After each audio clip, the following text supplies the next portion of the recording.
I've got all our OSB upstairs on the floor in the center, and now over here on this side of the truss support 2x4s, putting more OSB for support or for storage, and cutting out around each one of these so it's a nice tight fit.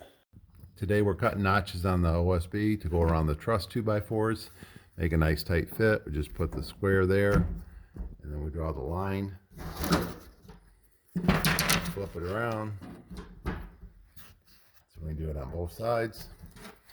And then it's important to measure the distance of each one of these, because these 2x4s are not all created equal.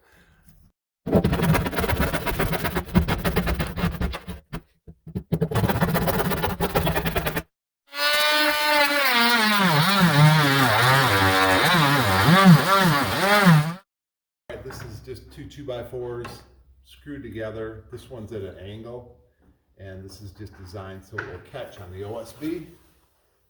Put it like that, and then I'm just going to pull it up and hook it in here. That will allow me to hold it in place up high while I put all the liquid nail, or this is Loctite glue, on the 2x10s to help glue it in place and keep it from squeaking. So this is how it works.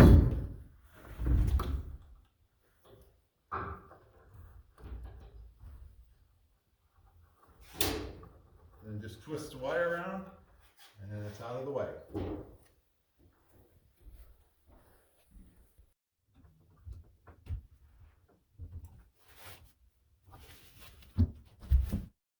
Use this board, and you want more surface area against your tongue on your OSB. This is tongue and groove.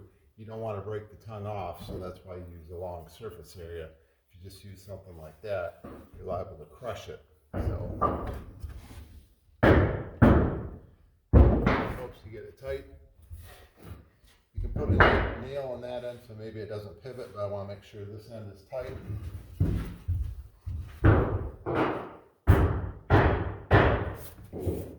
And if I feel like I got both ends relatively tight, I'll try to do it right in the center.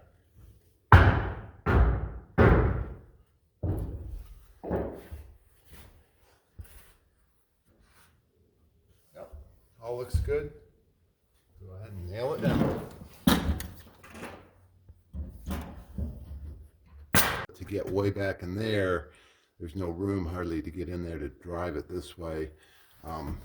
It was real easy to do it here because you've got a lot of room to swing a hammer, but back in there it wasn't.